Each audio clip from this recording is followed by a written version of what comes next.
The first step for this question is to choose the sine ratio, which is going to be opposite over adjacent, opposite over hypotenuse, which is going to be 5 over 7.8.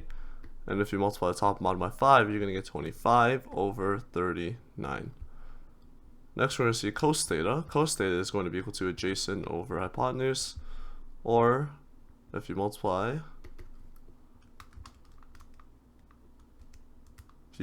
the top and bottom by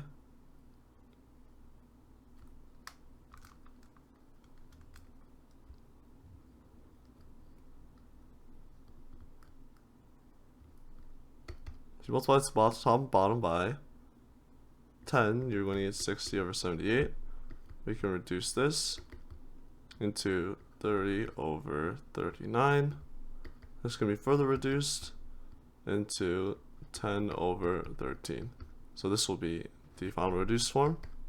Then we take a look at tan theta, which is going to be equal to opposite over adjacent. So these are going to be your three ratios.